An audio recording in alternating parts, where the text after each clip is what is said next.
बच्चों कैसे हैं आप लोग। आई होप आप लोग बेहतरीन होंगे। प्यारे बच्चों, आज की क्लास में आप सभी के लिए लेकर आए हैं क्लास 8 है ना बाबू। क्लास 8 हिंदी का फर्स्ट चैप्टर जिसका नाम है ध्वनि। और आप लोग जानते हैं कि आप लोग का नया बुक आया है ना, तो बाबू आज के क्लास में इस चैप्टर का ऑल क्वेश्चन आंसर करवाएंगे। ठीक है, तो उससे पहले मैं बता दूं कि ये जो आपका कविता है इसको मैंने अच्छे तरीका से पढ़ा रखा है। अगर आप लोग पढ़ना चाहते हैं तो मैं आपको एक नंबर दूंगा, वहां पर आप लोग कॉन्टैक्ट कर लेंगे। ठीक है, तो बाबू यहाँ से आप लोग का प्रश्न अभ्यास शुरू होता है और हम आपको सारा क्वेश्चन का उत्तर बताएंगे और वो भी आसान शब्दों में। ठीक है, तो आपको सारा क्वेश्चन का उत्तर समझ में आएगा। ओके, चलिए वीडियो को आप लोगों को पूरा अंत तक सिर्फ देखना होगा। ओके, देखिए बच्चों, अगर आप लोग क्लास 8 के स्टूडेंट है तो आप लोग इस बैच को ज्वाइन कर लीजिए। ठीक है, ज्वाइन करने के लिए इस नंबर पर आप लोग कॉन्टैक्ट कर लेंगे।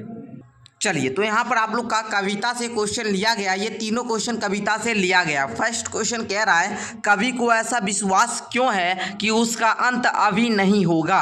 बताइए, कवि जो है भाई, ये जो आपका ध्वनि चैप्टर है इसके जो कवि जी हैं सूर्यकांत त्रिपाठी निराला, इनको विश्वास क्यों है कि उनका जो अंत है बाबू वो अभी नहीं होगा। तो आप लोग उत्तर में क्या लिखेंगे, चलिए हम लोग जानते हैं।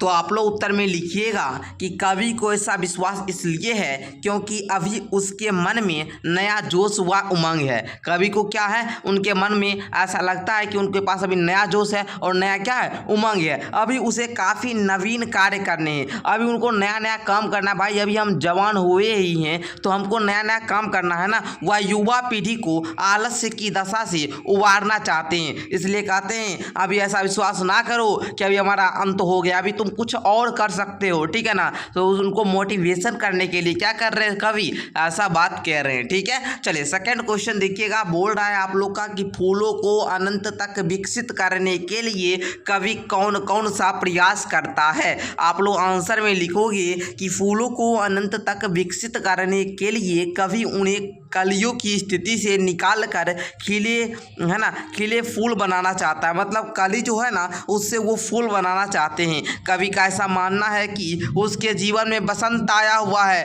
वसंत आया है, आप लोग का बुक का भी नाम है वसंत है ना, इसलिए वह कलियों को हाथों के वासंती स्पर्श से खिला देगा। वह फूलों की आंखों से आलस्य हटाकर उन्हें चुस्त व जागरूक करना चाहता है। क्लियर। चलिए बच्चों, मुझे आशा है आप लोग क्वेश्चन नंबर 2 को अच्छे तरीका से समझ चुके ही होंगे। थर्ड क्वेश्चन देखते हैं, क्वेश्चन नंबर 3 को। चलिए, बोल रहा है कि कवि पुष्पों की तंद्रा और आलस से दूर हटाने के लिए क्या करना चाहते हैं। बताएंगे उत्तर में आप लोग कि सर कवि जो हैं वो पुष्पों की तंद्रा और आलस से दूर हटाने के लिए उन पर अपना हाथ फेर कर उन्हें जगाना चाहते हैं। वह उनको चुस्त, प्राणवान, अभावान व पुष्पित करना चाहते हैं। अतः कवि नींद में पड़े युवकों को प्रेरित है ना, प्रेरित उसमें नए उत्कर्ष के स्वप्न जगा देगा, उनका आलस्य दूर भगा देगा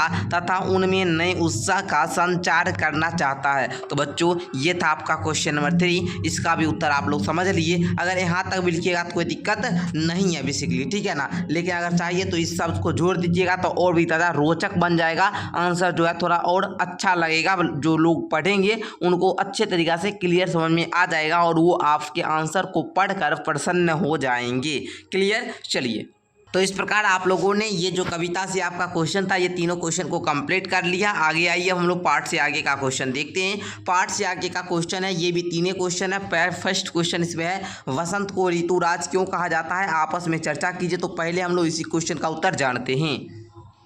तो देखिए बच्चों, आप लोग उत्तर में लिखे होंगे कि वसंत को ऋतुराज कहा जाता है क्योंकि यह सभी ऋतुओं का राजा है। इस ऋतु में प्रकृति पूरे यौवन होती है ना। इस ऋतु के आने पर सर्दी कम हो जाती है और गर्मी भी कम पड़ती है। मौसम सुहावना हो जाता है, मतलब ठंडा ठंडा हो जाता है। ना ज़्यादा गर्मी लगेगा बाबू, ना ज़्यादा ठंडा लगेगा। ओके, पेड़ों में नया नया पत्ता आ जाएगा, आम बौरों से लग जाएंगे। ठीक है, यहाँ तक आप लोग समझ चुके हैं ना। और लिख सकते हैं और इसमें लिखिएगा क्योंकि देखिए ऋतुराज के बारे में बोल दिया ना, वसंत को ऋतुराज कहा जाता है। इसमें आप लोग बहुत सारा बात लिख सकते हो कि आप लोग जानते हैं भैया कि सर जब ऐसा होता है ना वसंत को ऋतुराज इसलिए कहा जाता है क्योंकि बसंत जब आता है ना मार्च अप्रैल के महीना में, तो उस समय बसंत पंचमी भी हम लोग मनाते हैं। तो त्यौहार का भी नाम लिख दीजिए ना। खेत में सरसों के फूल से भरे पीले दिखाई देते हैं, सरसों के पीले फूल को ऋतुराज के आगमन की घोषणा करते हैं। मतलब सरसों में जब पीला फूल आएगा ना तो बताता बताता है कि ऋतुराज आ गया, मतलब बसंत आने वाला है, ठीक है ना। चलिए, खेतों में फूली हुई सरसों पवन के झोंकी हिलती ऐसी दिखाई देती है मानो सामने सोने का सागर लहरा रहा हो। कोयल जो है ये पंचम स्वर में गाती है और सभी को कुहू कुहू की आवाज मंत्र जो है ये मुग्ध करती है ना। इस प्रकार आप लोग लिख सकते हैं। इसमें बसंत पंचमी, महाशिवरात्रि, होली ये सब आने का भी मतलब सूचना भी देता है, ठीक है। तो आपको ज़्यादा नहीं लिखना है, ठीक है, मतलब यहाँ से लेकर यहाँ तक ही लिखिएगा। इसके उत्तर में क्या करना है, बसंत को ऋतुराज कहा जाता है, इसके यहाँ तक ही लिखिएगा, फिर भी कोई बात नहीं है। यहाँ पर लिख देंगे इसीलिए वसंत को ऋतुओं का राजा कहा जाता है, इसलिए वसंत को ऋतुओं का राजा कहा जाता है। बस इतना ही आपको लिखना होगा। ओके, चलिए आगे हम लोग बढ़ जाते हैं क्वेश्चन नंबर 5 में। देखिए यहाँ पर आपका जो 2 नंबर था वही है, कहता है कि बसंत ऋतु के आने वाले त्योहारों के विषय में जानकारी एकत्र कीजिए और किन्हीं एक त्यौहार पर निबंध लिखिए। आप देख भी लीजिए यहाँ पर बसंत ऋतु में आने वाले त्यौहार के विषय में जानकारी एकत्र कीजिए और इस पर एक पर निबंध लिखना है। ओके, तो चलिए हम बताते हैं आपको। तो पहले लिखेंगे आप लोग कि बसंत ऋतु में कई त्यौहार मनाए जाते हैं। जैसे हम बात करें तो बसंत पंचमी हो गया, महाशिवरात्रि हो गया, होली हो गया। अगर हम बात करें कि कोई एक त्यौहार पर निबंध बोल रहा था तो हम बसंत पंचमी ही लिए। कि कौन सा लिए, बसंत पंचमी। इस पर निबंध लिखेंगे कि बसंत पंचमी को श्री पंचमी के नाम से भी जाना जाता है। यह पर्व जो है बाबू वह माघ की शुक्ल पंचमी को मनाया जाता है। बसंत पंचमी होली की तैयारियों की शुरुआत का प्रतीक है जो इस दिन के 40 दिन बाद होती है। हिंदू पौराणिक कथाओं के अनुसार माना जाता है कि भगवान ब्रह्मा ने इसी दिन ब्रह्मांड का निर्माण किया था। इस दिन पीले रंग का विशेष महत्व दिया था। लोग देवी सरस्वती की पूजा करते हैं, पीले कपड़े पहनते हैं और पारंपरिक पकवान खाते हैं। भारत के विभिन्न राज्यों में इस त्यौहार को अलग अलग तरीकों से बनाया जाता है। चलिए अब हम आपको तीसरा क्वेश्चन बताते हैं। क्वेश्चन नंबर 3 आपका कह रहा है कि ऋतु परिवर्तन का जीवन पर गहरा प्रभाव पड़ता है। इस कथन की पुष्टि आप किन बातों से कर सकते हैं, लिखिए।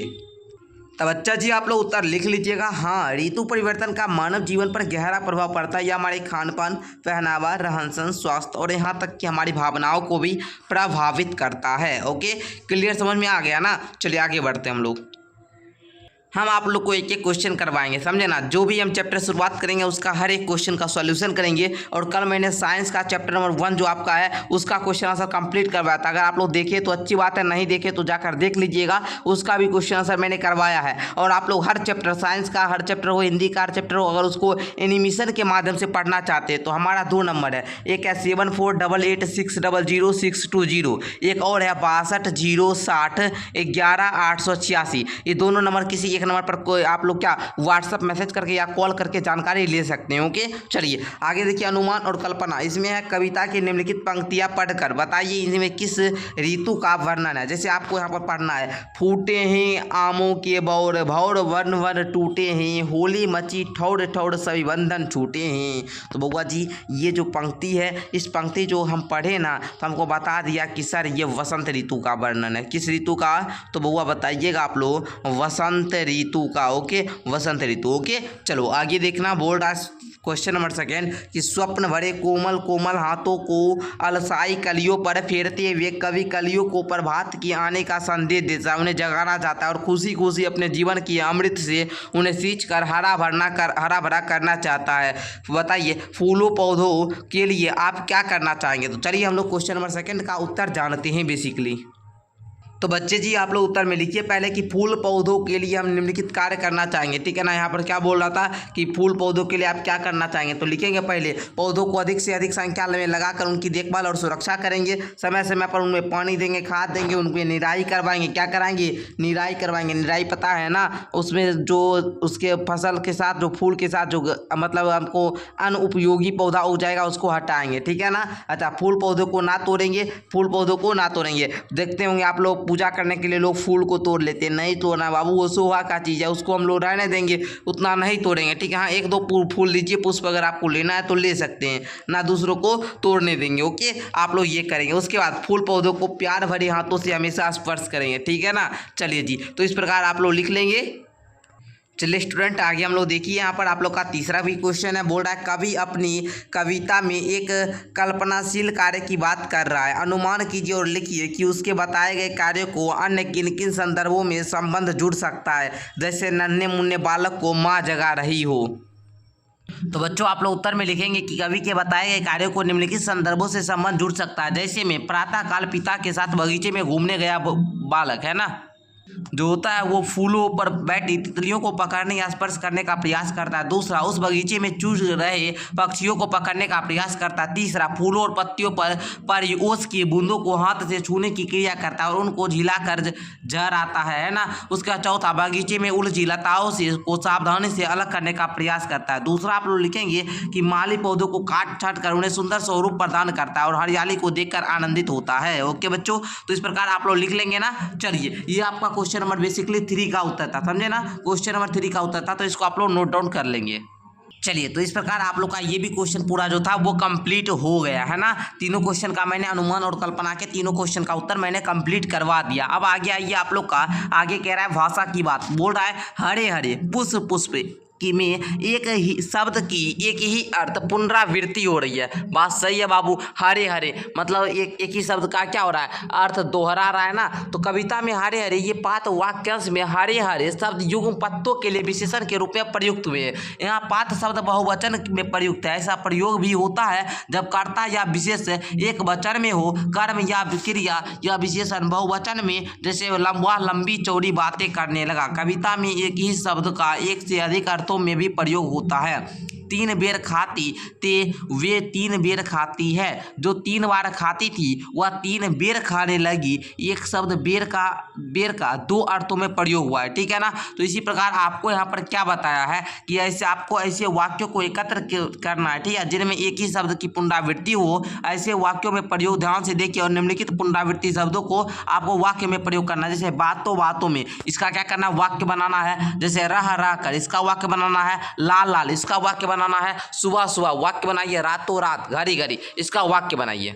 तो बच्चों जी, सबसे पहले आप लोग बातों बातों में इसका वाक्य बनाइएगा। बातों बातों में कब घर गया पता ही नहीं चला। दूसरा, रह रह कर इसका जो है इसका वाक्य बनाइएगा। कल रात से रह रह कर बारिश हो रही थी। लाल लाल इसका वाक्य बनाइएगा। लाल लाल आंखों से पिताजी अमर को घूम रहे थे, है ना। चलिए आगे देखिए, घूर रहे थे मतलब लाल लाल उनका आंख था, मतलब पूरा गुस्सा में अमर की ओर देख रहे थे। इधर देखिए, अमर को देख रहे थे, अमर को देख रहे थे, है ना। लाल लाल आंखों से पिताजी अमर को देख रहे थे, ये बना लीजिए। उसके बाद सुबह सुबह दादी जी सुबह सुबह ही पूजा करने मंदिर निकल जाती है। रातों रात का बनाइएगा। ईश्वर की कृपा से रामन जो है वो रामन, है ना, रात तो मतलब रामन नहीं दीजिए, राम दीजिए, है ना। राम रातों रात अमीर हो गया। ओके, घड़ी घड़ी का बनाइएगा। घड़ी घड़ी शिक्षक उसे पढ़ाई में ध्यान लगाने के लिए टोकते रहते हैं। हर पल बोलते हैं बउआ आप पढ़ो, मेहनत करो।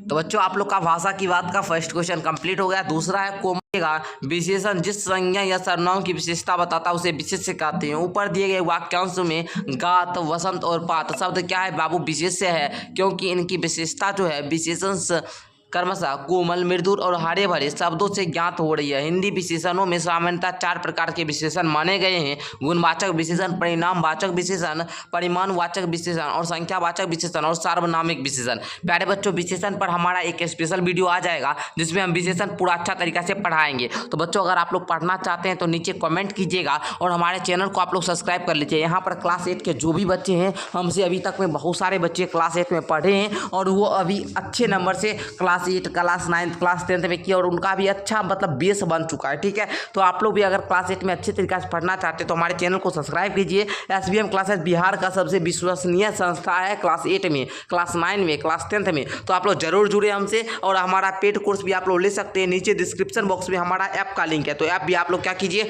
डाउनलोड कर लीजिए। ओके, और मैं आपको एक जानकारी दे दूं कि आप लोग का यहाँ पर कुछ शब्दार्थ दिया गया है, तो इस शब्दार्थ को याद कर लीजिएगा ताकि आप लोग को अर्थ समझने में कविता का दिक्कत ना हो, ठीक है। तो इस प्रकार आपका ये चैप्टर फर्स्ट जो था ध्वनि, ये क्या होता है बुआ जी, कंप्लीट होता है। मिलते हैं नेक्स्ट क्लास के साथ, तब तक के लिए धन्यवाद।